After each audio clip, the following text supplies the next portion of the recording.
So ons het werklik waar hierdie ding wat aan die gebeur is, die vyand kom om te steel, te slag en te verwoes, maar Jesus wil hê jy moet lewe en lewe in oorvloed hê. Nou maak ek dit deur my lewe oop, deur onbeleide sonde, en wat gebeur? Die vyand het nou legal right om met my lewe te kom mors.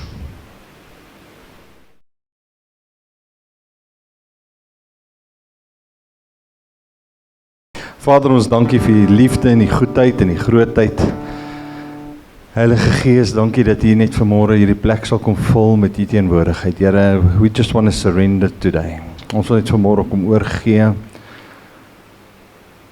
Dankie Jesus. Dankie vir U genade en die grootheid. Dankie vir U goedheid en die guns, Here. Father, thank you that you just come and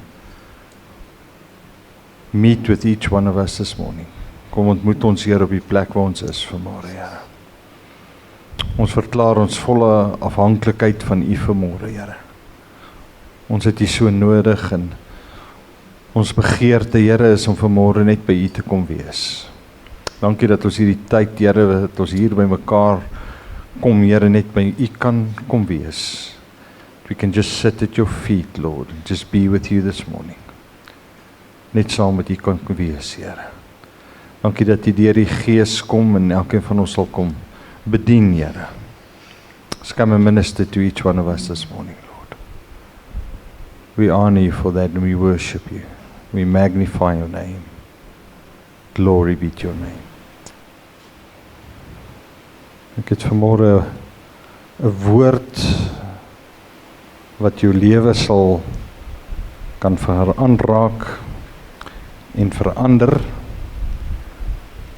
as jy wil.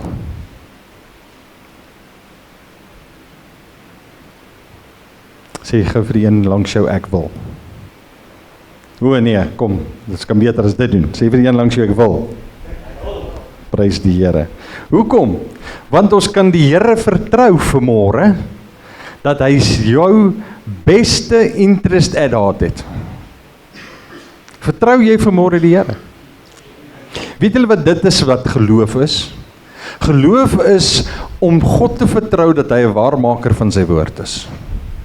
My absolute vertroue in hom te sit, en saam met dit sit ek my vertroue in hom, omdat ek weet, Here, U het 'n plan vir my lewe. Omdat ek weet, Here, U wil die beste vir my hê. En daarom kan ek hom vertrou. Daarom moet ek baie keer op 'n plek omdat ek let go and let God. Maar ons wil in beheer bly. En dis hoekom ons baie keer struggle om deurbrake in ons lewens te kry. Ek gaan vandag begin met 'n reeks oor goddelike genesing. Baie siektes wat mense onder hulle lede het geestelike wortels. En dis waarna ons vandag gaan kyk. Geestelike wortels van siektes. Ander siektes het natuurlike oorsake. Dit gebeur ook. Nie alle siektes is noodwendig 'n geestelike konneksie nie, en nie alle siektes is natuurlik nie. Ek wil eintlik so ver gaan om te sê, meeste siektes het 'n natuurlike wortel, het 'n geestelike wortel agter hom. Maar wanneer dit in die fisiese is, dis wanneer ons na die gawe van gesondmaking kyk. So as iemand in die fisiese siek is, dis 'n fisiese rede, dan vertrou ons die Here met die gawe van gesondmaking om hom te genees. So baie keer, of waar kan ons die gawe van gesondmaking, 1 Korintiërs 12 vers 9, wat sê, aan ander weer geloof deur dieselfde Gees, en aan ander 'n genadegawe van gesondmaking deur dieselfde Gees. So iemand is siek, ons bid vir daardie persoon, en die Here, ons het die geloof, en die Here raak die persoon aan, en word gesond. Dis 'n gawe van gesondmaking. Maar ons het al almal gewonder, Here, ek het baie mense al bedien. Sê ek, Here, I had the faith. Ek het die geloof gehad vir hierdie genesing om plaas te vind. En ek het al baie genesings het al plaasgevind. Laas Sondag was daar weer so 'n mooi wonderwerk aan Richmond. So die Here genees. Maar dan kom die vraag by ons op, maar Here, ek het die geloof gehad, ek het al, but it did not happen. Why? Kom, wie het dit al gewonder? Net ek. Ja, daar is dan nog so 2 of 3. Die res van julle is wonderlik, julle nie antwoorde op hierdie goed, julle wonder nie. Dis mooi, okay. Moes met julle voor die tyd kom gesels en kon julle my gehelp het. Ons het almal al gewonder. Maar dit is omdat ons baie keer die verkeerde geestelike medisyne toedien vir 'n sekere saak. Ons het daai 70x7 kursus gedoen. En nou het ons geleer van vergifnis. En dat baie mense met siekte toestande in hulle lewe sit, omdat hulle onvergifnis in hulle hart het. En ek het al vir mense gebid, of gekom is te sekere major siekte toestand. Sê ek kan nie vir jou bid vir genesing nie, want die gawe van genesing sou die verkeerde medisyne gewees het. Want jy kan nie vir iemand bid vir genesing as die wortel daarvan onvergifnis is nie. En daarom moes ek die persoon eers vryspreek, vergewe, en dan kan die siekte gaan. So as ek die gawe van gesondmaking wil gebruik, dis my geestelike medisyne, maar die wortel is onvergifnis, daarom is dit nie effektief nie. Daarom werk dit nie. So jy met die regte geestelike medisyne, as ek dit so kan stel, toedien, hang af wat die wortel van die probleem is. Byvoorbeeld, iemand het artritis, en ek kan die gawe van gesondmaking daarvoor gebruik as dit 'n natuurlike ding is, maar as dit bitterheid is, moet ek eers die bitterheid aanspreek, anders is daar nie 'n genesing nie.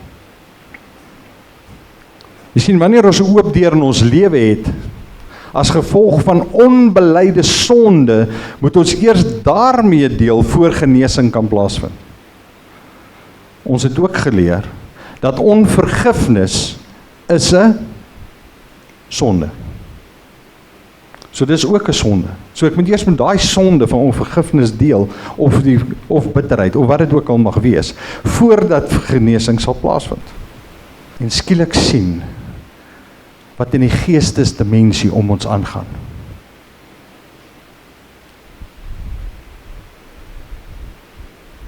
Dan gaan dit gebeur. Skielik sien ek iets in die geestesdimensie. Daar staan 'n engel. Maar saam met dit, hier's 'n paar demone, wat in hierdie vertrek, of waar ek ook al is, beweeg. Want die geestesdimensie is meer reël as hierdie ding wat ek hierso tak. Maar omdat ons dit nie kan sien met ons fisiese oë nie, verstaan ons nie altyd wat in die geestelike dimensie aangaan nie. Maar as ek en jy net 'n bril kon opgesit en vir 'n oomblik in die geestesdimensie gesien het, dan sou ons 'n paar goed gesien het en baie goed sou vir ons skielik sin gemaak het. Demone staan gereed om toe te slaan sodra hulle wettige reg kry. In Engels praat ons van legal right. Sodra hulle wettige reg kry, staan hulle gereed om toe te slaan. En hulle bekom dit deur onbeleide sonde. Kry hulle wettige reg. Hierdie wettige reg kan manifesteer as erge probleme in ons lewe, byvoorbeeld finansiëel, psigiese probleme. Dit beteken ek het klomp goed wat my pla, soos depressie en daai tipe van goed. Liggaamlike siektes, so dit kan in probleme wat sê net maar finansiëel is, of ander probleme, of psigies of liggaamlik kan dit manifesteer. Wat leer die woord ons Johannes 10:10, baie bekende vers? Kom, wie ken hom? Johannes 10:10, as ek kom begin, gaan julle weet. Die dief, daar sê ek dan wat sy sê, julle gaan dan ken. Die dief kom net om te steel, te slag en te verwoes. So dis sy werk, dis wat hy doen van die begin af, van dat jou voor jy gebore is, kyk maar na aborsies, steel, slag en verwoes. So dis wat hy kom doen, maar die tweede deel sê, maar ek het gekom sodat jy lewe en lewe in oorvloed kan hê. So ons het werklik waar hierdie ding wat aan die gebeur is, die vyand kom om te steel, te slag en te verwoes, maar Jesus wil hê jy moet lewe en lewe in oorvloed hê. Nou maak ek dit deur in my lewe oop, deur onbeleide sonde, en wat gebeur? Die vyand het nou legal right om met my lewe te kom mors. Lukas 4:18. het Jesus aangekondig, hy het gesê, die Gees van die Here is op my, dis Jesus. Omdat hy my gesalf het om die evangelie aan armes te bring, hy het my gestuur om die wat verbrysel is van hart te genees. So wat het Jesus gedoen? Hy het die evangelie gedoen en gebring, en hy wil die wat verbrysel is van hart, psigiese probleme, emosionele probleme, hy het gekom, hy het my gestuur om die wat verbrysel is van hart te genees.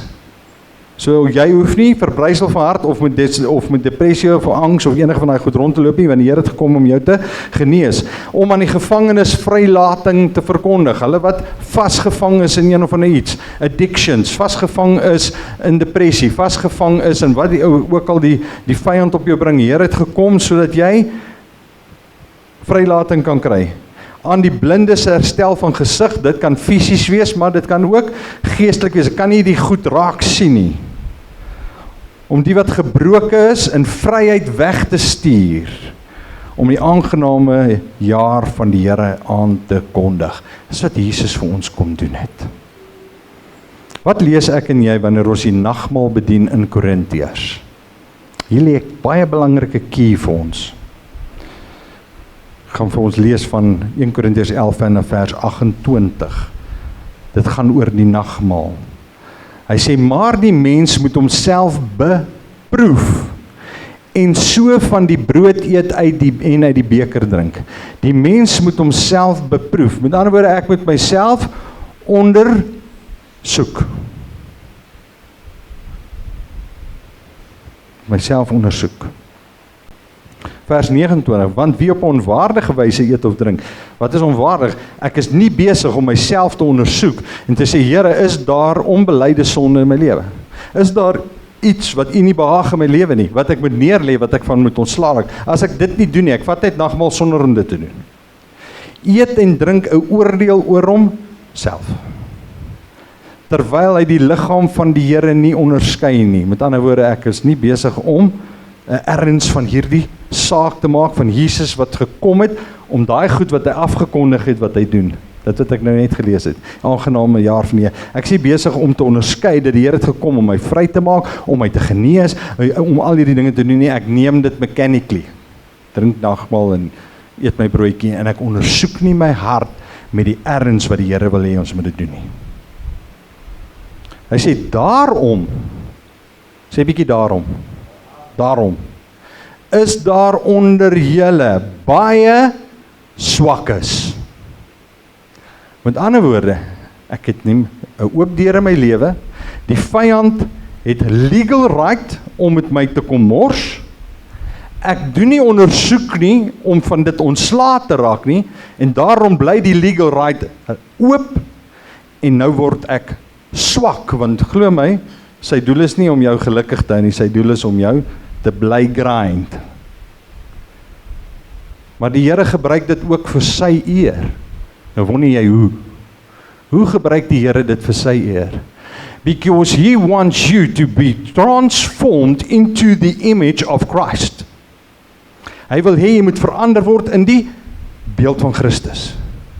So wat is hoe word ek verander in die beeld van Christus? Om meer soos Jesus te word. Met ander woorde, wanneer ek hierdie onbeleide sonde of issues in my lewe het, moet ek daarvan ontslaa raak en gebruik die Here, net soos wat ons gelees het met die vergifnis, die pynigers, gebruik die Here dit om jou op 'n plek te bring, waar jy hierdie goed bely en aflê, so that you can be transformed into the image of Christ. So wat doen ek? Ek moet my hart beproef. Ek moet myself ondersoek. En as ek dit nie doen nie, dan sê hy, daarom is daar onder julle baie swakkes. Daarom is daar onder julle baie sieklikes. En 'n aantal het ontslaap. Wat is dit? Mooi woord vir, hulle het gesterf. Want daai oop deur het jou al tot 'n punt gebring, waar 'n persoon gesterf het, en dit was onnodig, if only he dealt with it previously. Dis 'n ernstige woord hierdie. Dis 'n ernstige saak met ernstige gevolge. Maak dit sin wat ek vir jou sê vanmôre? Net so hier en daar is iemand wat sê ja, so nou sal ek dit gou, kom ons begin weer. Alright, nee, ek dink julle het dit. So wat is dit? Onbeleide sonde, gee vir die vyand, demone, legal right, wat reg staan om toe te slaan, en dan te doen in jou lewe wat wil, totdat ek daardie deur toemaak. Hoe doen ek dit? Deur my hart te ondersoek, en dan hierdie goeders te bely, te laat staan, daarvan ontslae te raak, en hulle legal right te beëindig. Vers 31, want as ons onsself beoordeel het, so nou sê hy, ons vat nou die nagmaal, ons beproef onsself, en omdat ons dit nie doen nie, is daar baie maar, nou sê, wat sal gebeur het as ons dit gedoen het, as ons onsself beoordeel het, sou ons nie geoordeel word nie. Met ander woorde, die Here gebruik hierdie wat die vyand legal right op jou lewe het, om jou te transform in his image. Hy sê, sou jy nie geoordeel word nie, maar as ons geoordeel word, met ander woorde, hierdie omstandighede in jou lewe, word ons deur die Here getuigtig. Jop. Word ons deur die Here getuigtig, sodat ons nie saam met die wêreld veroordeel mag word nie. Omdat hy jou so lief het, laat hy dit toe, want hy wil nie jy moet saam met die wêreld veroordeel word nie. You must be transformed into the image of Christ. Jakobus 5:16, ek gaan dit vir ons in die Engels lees. Hy sê, therefore, confess your sins to one another. Wat is dit in die Amplified? Hy sê, your false steps, your offenses. And pray for one another, that you may be healed and restored. Wat sê hy? Bely jou sondes, sodat jy wat kan doen? So that you can be healed and restored. Hy praat nie met die wêreld nie, hy praat nie met kinders van die Here. Hy sê, bely jou sondes, so that you can be healed and restored.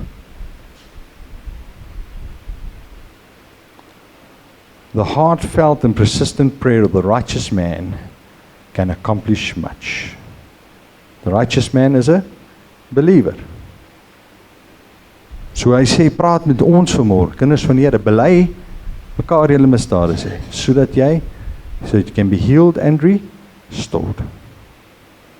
Nou daar's 3 tipes wettige reg. 3 tipes wat die vyand kan hê in jou lewe. Wat gebruik word deur onbeleide of geskep word deur onbeleide sonde. Hierdie wettige reg gee demone die reg om ons te pynig. Wanneer ons die sonde bely, dan begin ons om die wettige reg te verwyder.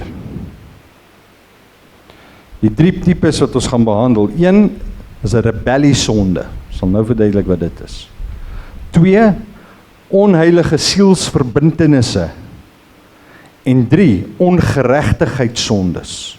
Nou wonder julle, wat is al daai goed? Ons gaan nou verduidelik, relax. Okay. So 1 rebelliesondes, 2 onheilige sielsverbintenisse en 3 ongeregtigheidssondes.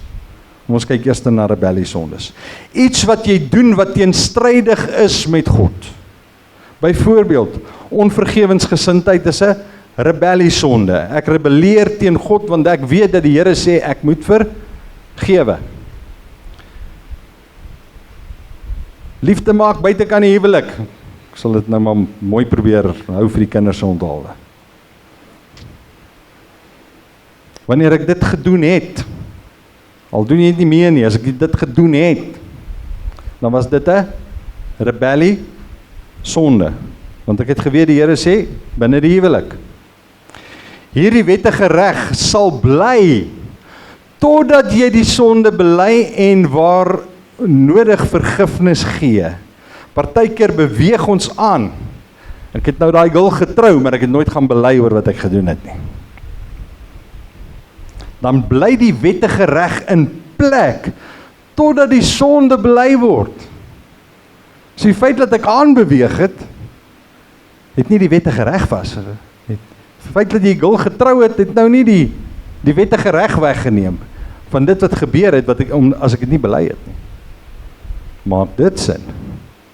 Julle lyk almal geskok, julle lyk soos hase in en 'n skietlamp vanoggend. Onheilige sielsverbintenisse. Dis die tweede ene.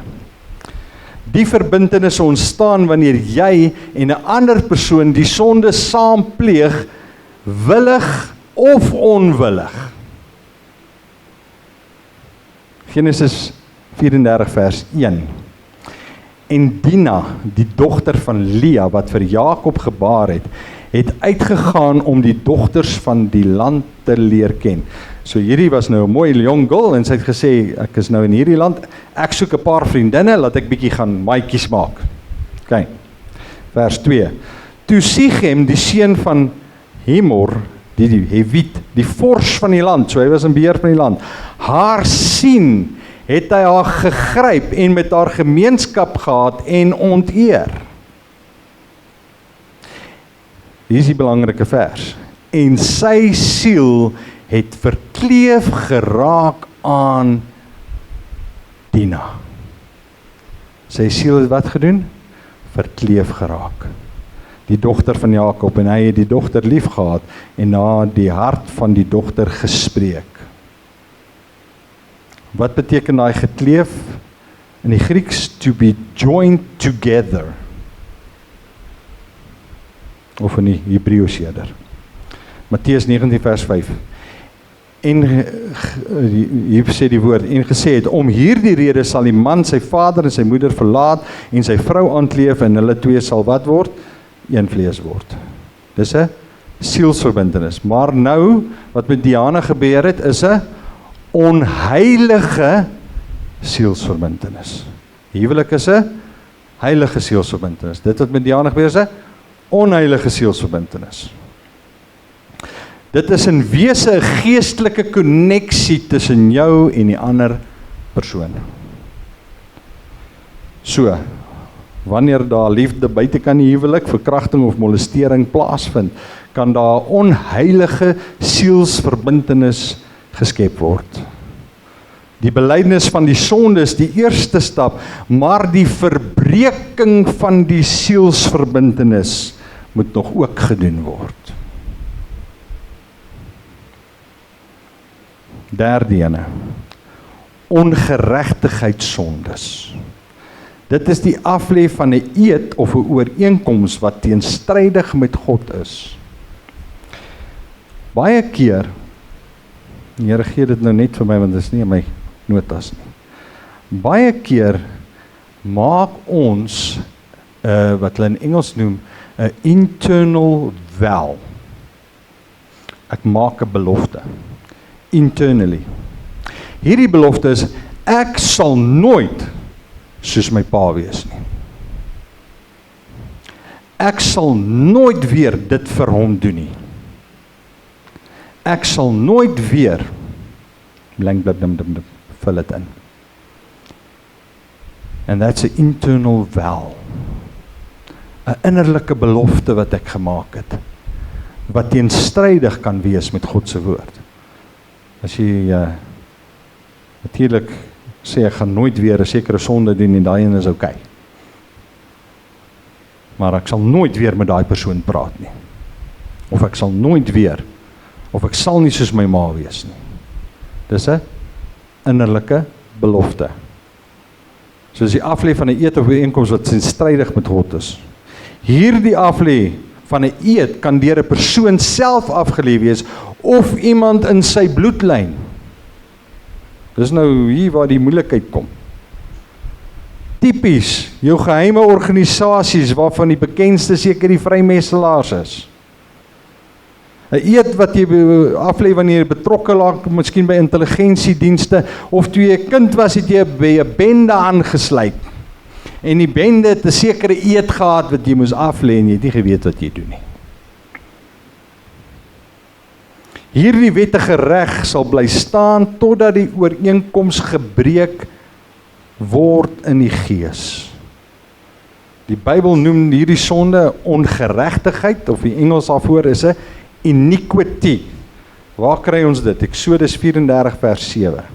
Hy sê, wat die goedertierenheid bewaar vir die duisende, wat die ongeregtigheid en die oortreding en die sonde vergewe. So wat doen die Here? Hy vergewe die ongeregtigheid, ons gaan nou na elkeen kyk, oortreding en sonde, maar nooit ongestraf laat bly nie. Wat die ongeregtigheid van die vaders, dit beteken die voorgeslagte, dit kan die ouma ook wees, hoor, al staan daar vaders. Ongeregtigheid van die vaders besoek aan die kinders en aan die kinders se kinders, aan die derde en die vierde geslag.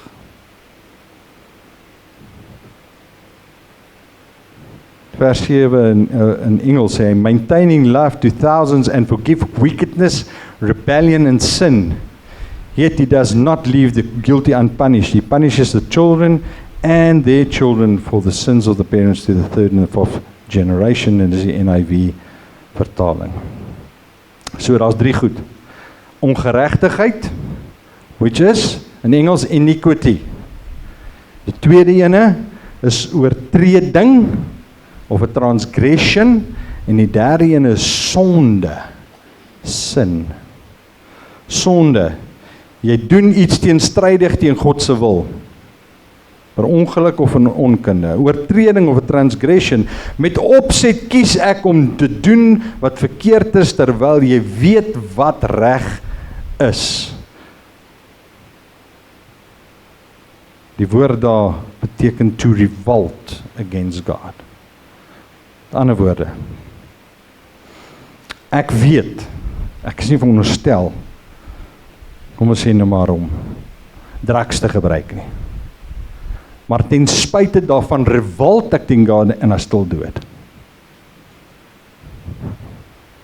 Dit is 'n oortreding of 'n transgression. To do something that is wrong while I know it's wrong. Dis tipies waar ons sê die vlees teen die gees strydig raak. En ek besluit om die vlees te bevredig in plaas van die gees.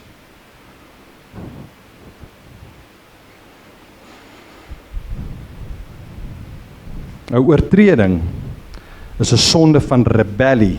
Jy vervul jou vleeslike begeertes dat jy weet wat God se wil is. Jakobus 4:17 sê, wie dan weet om goed te doen en dit nie doen nie, vir hom is dit sonde. So kom ons kyk wat is 'n ongeregtigheidssonde of 'n iniquity.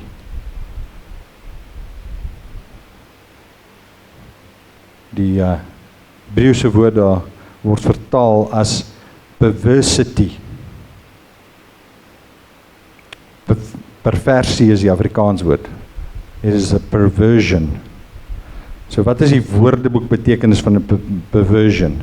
Distorting or corruption of the original cause, meaning or state of something. Sexual behavior or desire that is considered abnormal and unacceptable. Byvoorbeeld sou liefde maak voor die huwelik 'n oortreding wees, maar volgens die skrif sal byvoorbeeld 'n homoseksuele verhouding perversie wees. En dis is dit ongeregtigheid of iniquity. So wat is voorbeelde van ongeregtigheidssondes? Iniquity, egbreek, Engels daarvoor is adultery, heksery of witchcraft, afgodery, enige betrokkenheid in die okkulte. So sterretjies voorspel en gaan kuier vir die gypsy en ouma se teeblare en so aan. Al daai goed is betrokkenheid in die okkulte. Al het jy dit ook net vir 'n grap gedoen. Wat sê ding wat die ouens altyd gespeel het, glasie en sulke tipe van goed. Even it was just, ek het net daar by die waar die lekker rides was, toe was die gypsy caravan daar, toe deur my vriende my en toe gaan ons daar vir 'n joke. Dis betrokkenheid in die okkulte. Ek lees maar net die sterre voorspel, okkulte. Dit is ongeregtigheidssondes en is so ernstig dat dit besoek word aan die nageslag.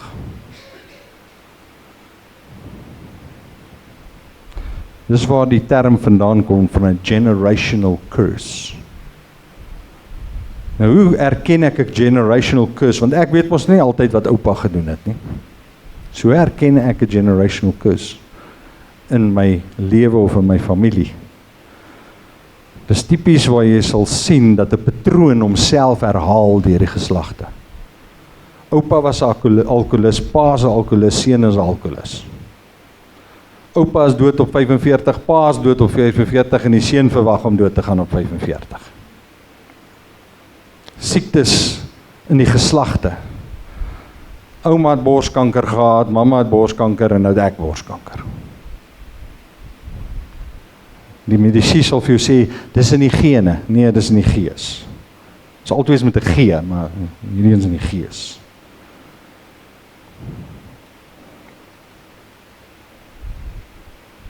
So geslagte van gesiekte of geslagte van geweld, afhanklikheid van sekere substances is goed, finansiële probleme, egskeidings, oupa's geskei, mama's geskei, pa's geskei, deens geskei, daai's geskei en almal deur die familie skei. Dis 'n patroon wat homself herhaal. Selfmoord in die generasies deur. So nou dink vir jouself, jy het 'n meubelstuk. En hierdie meubelstuk was ouma se meubelstuk. En nou het jou ma, het ouma se meubelstuk geërf. So dit is nou haar meubelstuk. En toe ma doodgaan, toe erf jy die meubelstuk. Nou is dit jou meubelstuk. En dit is hoe dit werk met oor erflike sondes. Daardie meubelstuk of daardie ongeregtigheid wat gepleeg was deur oupa gedoen gewees. Toe erf die seun dit. En toe erf sy seun dit. Die enigste verskil is, oupa hoef nie eers dood te gaan voor die seun dit erf nie. So word daai ongeregtigheid joune.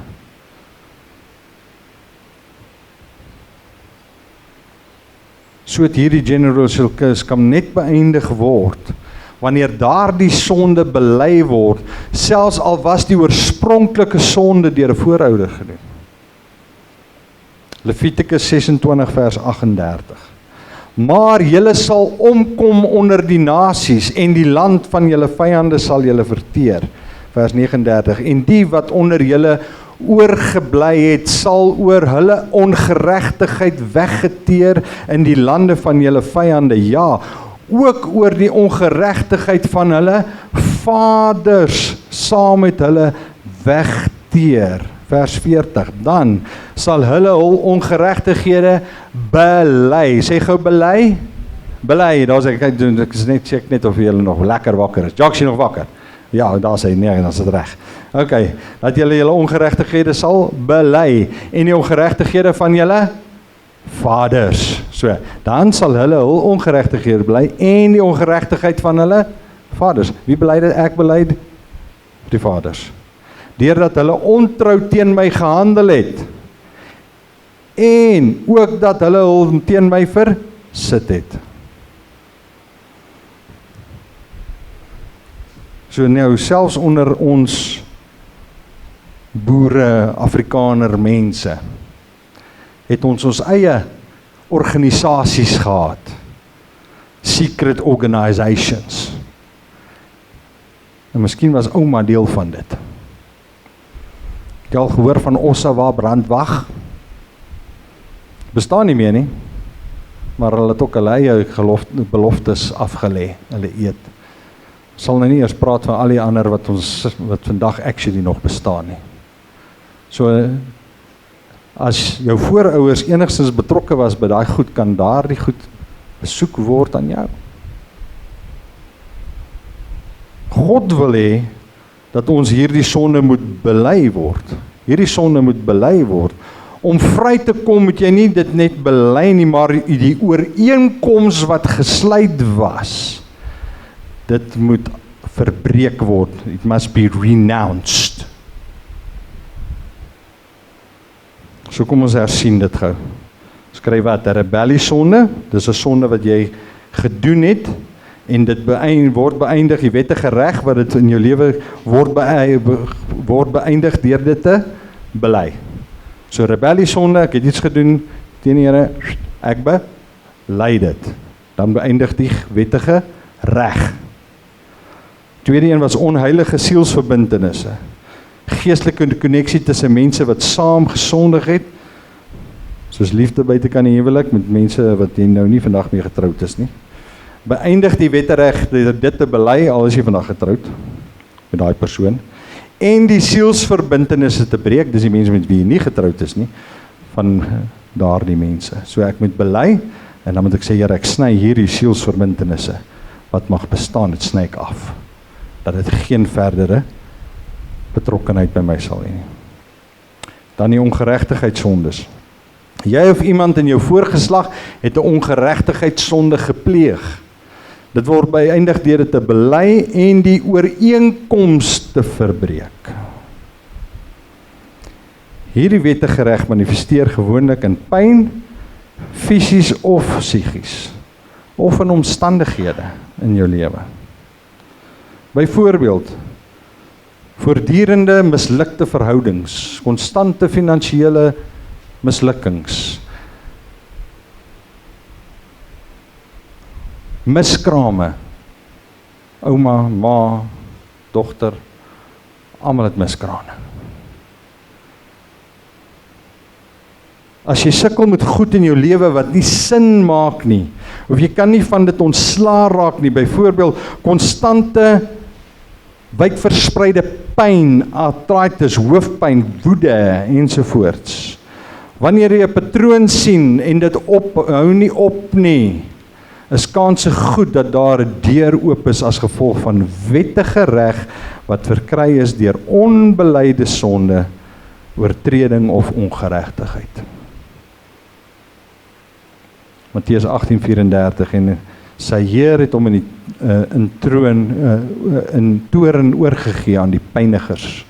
Dis die verhaal van die diensknegt wat die koning baie vergewe het en toe wil hy nie sy medediensknegt vergewe nie, toe het die Heer gesê, moes jy hom nie vergewe het nie. Toe later gee hom oor aan die pynigers.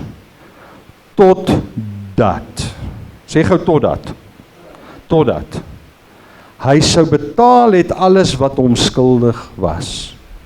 So met ander woorde, ek word oorgegee aan die pynigers totdat ek daai persoon vergewe, of totdat ek die sonde bely, sal daardie oop deur bly bestaan en het die pyniger wetlike reg om dit in jou lewe te doen.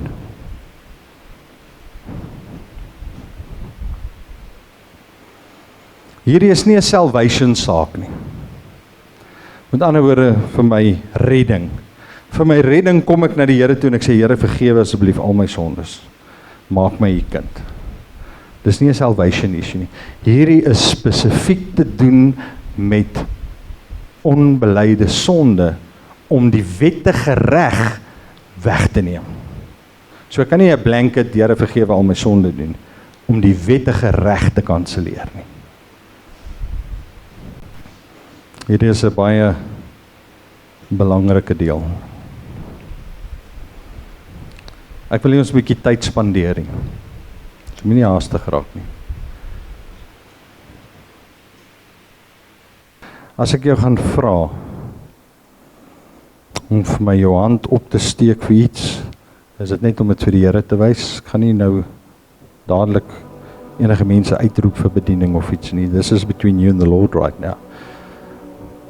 Maar ek gaan tyd spandeer en dan gaan ons miskien 2 of 3 keer tyd spandeer by iets, want die Here wys jou dalk 'n tweede of 'n derde ding.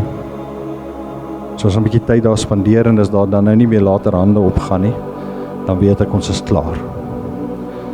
Nou ek wil vir julle iets sê. Terwyl ek hierdie woord voorberei het die Here seker maklik 5 of 6 goed in my lewe met my gedeel. So niemand is hier om aan 'n ou vingers te wys. As jy 10 goed het, het jy 10 goed. So what? Dis jy wat moet vrykom. Maar dit help nie ek deel met 9 en ek los nog 'n oop deur nie. I need to deal with everything. So as die Here vir jou 'n tweede of 'n derde of 'n vierde ding wys, dan deel jy met dit. So kom ons spandeer tyd hier, moenie haastig raak nie, en as jy klaar is, wees bly die Here maak 'n ander ou vry dalk vanmôre. Maar die Here wil nie hê dat jy vanmôre in pyn moet wees nie.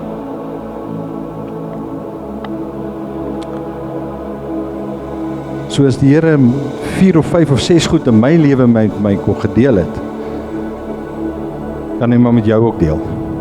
Julle pastoor is nie perfek nie, maar hy het ook probleme. Hy het ook issues beteken in sy lewe, ook goed wat nou kom bring die Here iets op wat lank ter gebeur het.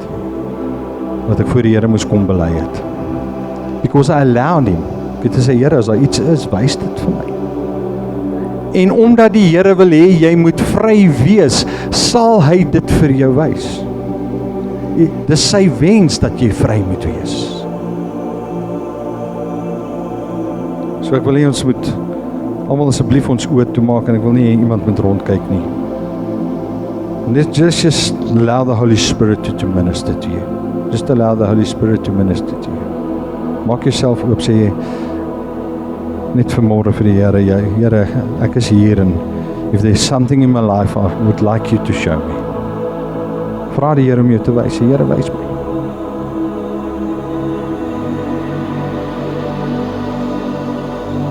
So ek wil net met 'n wys van hande almal se oë toe, dis net vir my. Wil ek net vra, wie van julle het enige issue in jou lewe waarvan jy sukkel om ontslae te raak? Soos byvoorbeeld. En al noem ek dit nie hier nie, en jy het iets wat jy weet jy sukkel om van dit ontslae te raak, dan gaan jy vir my wys, okay? Almal se oë toe asseblief.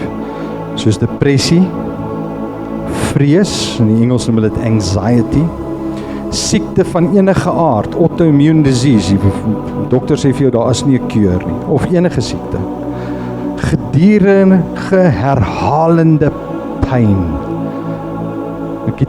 Ek sukkel gedurig met migraine. Enige addictions, verslawing.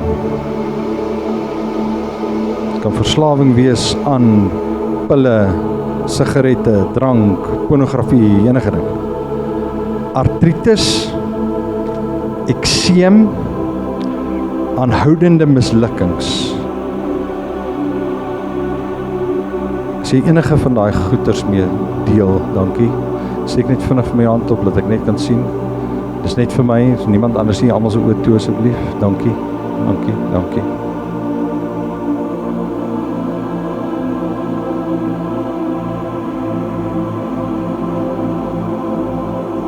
Wanneer ons nou gaan bid,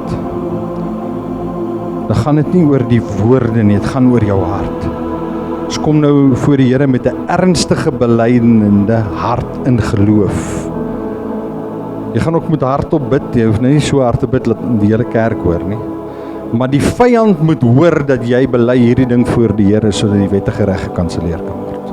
So jy kan net, Here, ek bely afhanklikheid vanmôre voor U. Niemand anders hoef dit te hoor nie. Maar jy moet dit hardop doen. So ons gaan met 3 goed deel vanmôre. Ons gaan eerste deel met onbelydende sonde. Daarna gaan ons deel met enige iemand wat ons nog moet vergewe. En daarna gaan ons deel met sondes uit die voorvaders en sielsverbintenisse. So ons gaan hulle apart doen. So ons gaan eers werk met onbelyde sonde. Almal se oë toe. Ek wil iemand agter my hierdie woorde aanbid, asseblief. Vader, kom ek weer hoor, Vader, as daar enige oop deure in my lewe is, as gevolg van onbelyde sonde, dat U dit asseblief nou vir my sal wys. Enigiets wat nou na jou gedagtes toe kom, is die Heilige Gees wat dit vir jou wys. Let's just give a minute, couple of seconds, ons gaan hulle een vir een hanteer. Almal se oë toe, by wyse van hande, wys net gou vir my, as die Here vir jou iets gewys het wat jy moet bely. Ek wil nie weet wat nie, ek wil net dankie. Want wys die Here het vir jou iets gewys. Iemand, nog iemand? Okay. Dan gaan ons gou met daai ene deel.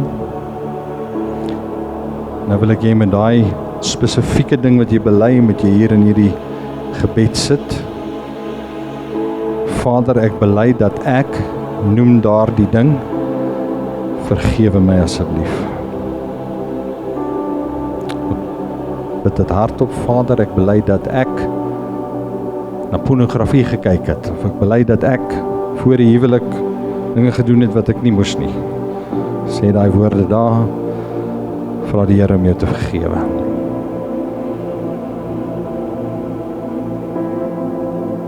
OK. Nou gaan ons dit weer doen. Bid saam met my Vader.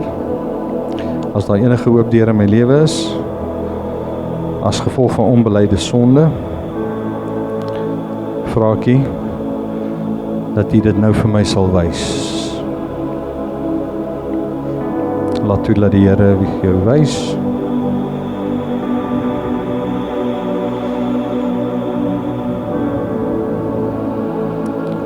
OK. Is daar nog iemand die Here vir jou iets gewys het? Steek net vinnig jou hand op, laat ek net weet. Dankie, dankie. OK. Goed, dan gaan ons nog 'n derde keer moet gaan. Maak nie saak nie, ons kan 10 keer opgaan. Bid saam met my Vader. As daar enige oop deur in my lewe is, ek wil julle almal hoor asseblief, as daar enige oop deur in my lewe is, as gevolg van onbeleide sonde, wys dit asseblief nou vir my. Laat U dat die Here jou wys, sal dalk nog 'n ding opkom.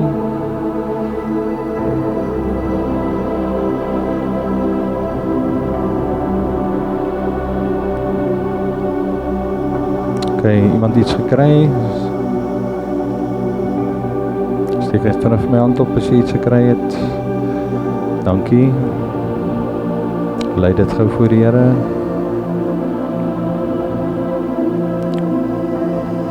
Bely dit, sê Vader, ek bely dat ek dit gedoen het, vergewe my asseblief. En so ek daai ding toemaak. Dankie. Ons gaan nog een keer gaan en kyk of daar nog een is. Almal bid saam asseblief, Vader. As daar enige oop deure in my lewe is, as gevolg van onbeleide sonde, vra ek dat U dit nou vir my sal wys.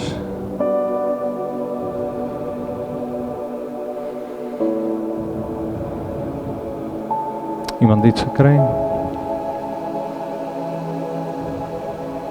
Kan net vir my vinnig jou hand opsteek, net laat ek weet. OK. Almal moet alles gedeel. Here, wys jy nie nog iets nie. Here, nou vir jou nog iets wys, bely dit gou. Wil nie jy moet met ietsie uitstap wat onnodig is nie. OK. Nou gaan ons tweede deel met onvergifnis. Wil julle met almal asseblief saam met my bid, Vader, as daar enige oop deur in my lewe is, as gevolg van onvergifnis, dan vra ek U dat U dit asseblief nou vir my sal wys. Laat toe dat die Here jou iemand wys wat jy dalk nie goed ten volle vergewe het nie.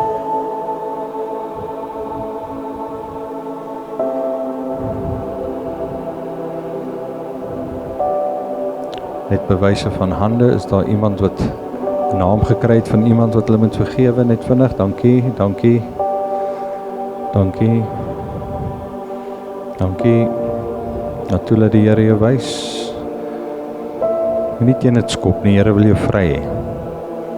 If he showed you somebody, nie sê, ek kan nie die persoon vergewe nie, vergewe, asseblief, kom nou, Here wil jou verlos hê. OK, Here het vir jou iemand gewys. Nou wil ek jy moet bid, Here ek vergewe. Bid maar saam met my, Here ek vergewe vir, dan sit jy die persoon se naam daarin. En dan sê jy vir wat hy gedoen het, of sy gedoen het. Here ek vergewe vir Johnny, of vir Rikus, of vir wie ook al. Here ek vergewe vir, omdat hulle dit aan my gedoen het, of vir dit wat hulle gedoen het. Okay, vergewe gou daai persoon wat die Here jou gewys het. Thank you Jesus, thank you Jesus. Okay, ons gaan dit gou weer doen. Here, as daar enige oop deure in my lewe is, kom bid saam, julle weet mos nou al. Here, as daar enige oop deure in my lewe is, as gevolg van iemand wat ek moet vergewe, wys dit asseblief nou vir my.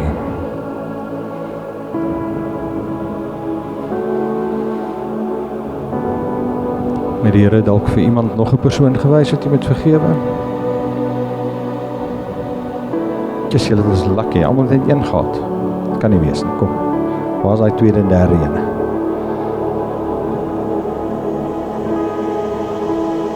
Okay, ek weet ons het die kursus gedoen, maar regtig. Kom. Nog iemand wat jy moet vergewe wat die Here jou wys? Kan jy met 'n suiwer hart hier sit en sê ek is skoon, ek het almal vergewe. Die Here wys niemand vir my nie. Okay. Prys die Here. Vergewende kerk, ek like it. Okay. As daar enige issues in jou familie is, ons weet wat nou die familie issues is. En die Here vra om vir jou familie issues te wys. Issues van selfmoord, depressie, miskrame, alkoholisme, kankers, enigiets wat jy weet word toegeskryf as 'n ding wat in die familie gebeur. Vader, ek wys vra dat jy dit nou vir elkeen sal wys as daar so iets in hulle familie is. Hierdie is 'n belangrike ene wat ons moet kanselleer. Okay, is daar enige iemand wat 'n familie issue het? Wys dit net vir my. Steek net vir my vinnig jou hand op, dankie. Nog iemand, dankie. Dankie. Enige familie issues, Here vir jou iets wys. Ek wil net nog so 'n paar sekondes hier spandeer, because we need to deal with these things. Net nie nodig om met dit hier uit te stap nie, jy kan daai goeders kanselleer. Prys die Here.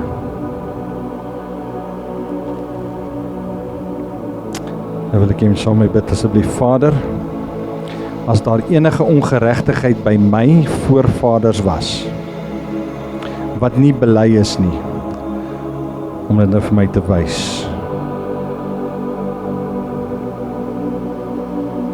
As die Here dalk vir jou iets wys, dat jy kry 'n impression van 'n voorvader wat betrokke was by heksery, of glasie speel, of vrymesselaars, of een of ander iets, of jy ken die geskiedenis van jou familie,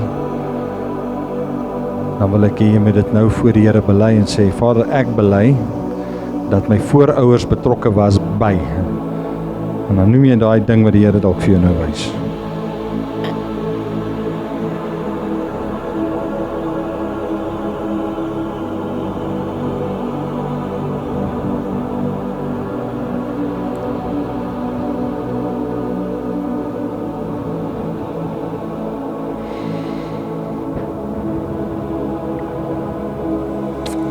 Okay. Nou wil ek jy elkeen van ons met lekker hart die volgende saam bid. Ek verbreek enige onheilige sielsverbintenisse. Ek kanselleer enige onheilige ooreenkomste deur myself of my voorouers. Ek kanselleer enige wettige reg wat die vyand oor my lewe het, nou in Jesus naam. Amen. Goed. Almal kyk vir my asseblief. Nou gaan ons die Here vra. Ons het nou deur alles gegaan. Nou gaan ons die Here vra om ons te genees van daai goed wat ons geïdentifiseer het in ons lewe terwyl ek met die woord vir julle gebring het. So as jy 'n siekte in jou liggaam geïdentifiseer het, wat verbintenis kan hê of 'n wortel kon gehad het in onvergifnis, onbeleide sonde, of sielsverbintenisse, of ooreenkomste, met ander woorde generational, as jy goed gesê het, seker goed is prevalent in my generations, dan gaan ons nou daai goed verbreek. Okay. Ek wil net vra, is daar enige iemand wat nou, soos jy hier sit, pyn het? Enige pyn.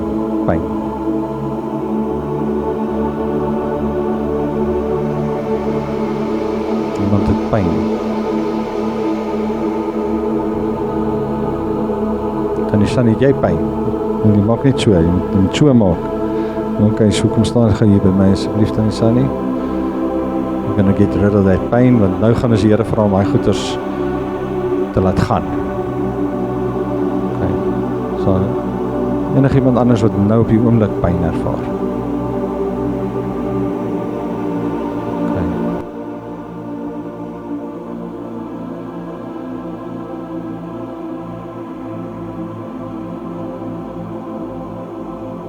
Vader, in die naam van Jesus, kom ek teen daai rugpyn nou in Jesus naam, jy sal nou gaan in Jesus naam.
Prys die Here. Niemand anders wat nou pyn het nie. Okay. Loof hom. Okay. Nou goed. Halleluja.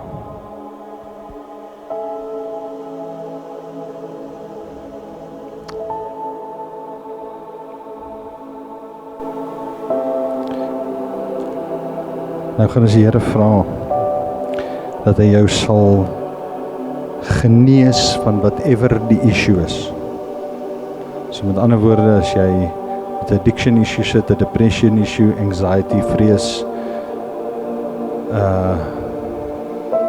eczeem, autoimmune disease, enigiets, whatever dit is, whatever daai issue is wat in jou lewe is, wat kon gewees het as gevolg van 'n oop deur, gaan jy nou die Here vra om jou vry te maak van dit en jou te genees. Is jy gereed? Is jy gereed? Is jy gereed? Okay. Almal sluit julle oë. Vader, in die naam van Jesus, vra ek U dat U my nou sal genees van, en dan noem jy daai ding wat jy wil hê die Here jou van moet genees. Noem dit voor hom. Thank you, Jesus. Thank you, Jesus. Thank you, Jesus. Thank you, Jesus. Thank you, Jesus. Complete healing. Totale genesing nou vir almal in die naam van Jesus. Vrymaking vir elkeen in die naam van Jesus. Ek kanselleer elke onheilige sielsverbintenis. Ek kanselleer elke oop deur nou in die naam van Jesus. Dankie Here vir totale vryheid, Here, in Jesus naam. En volle genesing in die naam van Jesus. Amen. Amen. Amen. Almal kyk gou vir my belangrike vers wat ek vir julle nou gaan lees. Belangrike vers. Daarna, hierdie is die man wat die Here genees het by die bad van Bethesda. Die Here kry hom toe in die sinagoge en die Here sê van daarna het Jesus hom in die tempel gekry en vir hom gesê, kyk wat sê Jesus vir hom, dit is belangrik, luister nou mooi. Kyk, jy het gesond geword. Moenie meer sondig nie. Sodat, almal sê sodat, daar nie iets erger met jou gebeur nie. I must keep the doors closed. Ek moet nie die deure weer oopmaak nie. Sodat daar nie iets ergers met jou gebeur nie. Because those tormenting spirits will come back totdat jy weer daarvan moet ontslaa raak. Jy is nou vry. Bly vry. Amen. Amen. Kom ons gaan afsluit. Vader, ons loof U heilige naam. Here, U is so goed. U is so groot, Here, U is so getrou, Here. Vader, U is die groot geneesheer. U het die lewe vir ons kom gee sodat ons vry kan wees en genees kan wees. Heilig is U naam, Here. Heilig is U naam. Dankie daarvoor, Here. Dankie daarvoor, Here. Thank you, Jesus. Glory be to your name. Glory be to your name, Here. Ek dank U dat U elkeen wat in hierdie plek is vanmôre, Here, in die hand sal bewaar. Elkeen sal omvou met U liefde, Here. Elkeen sal seën, Here.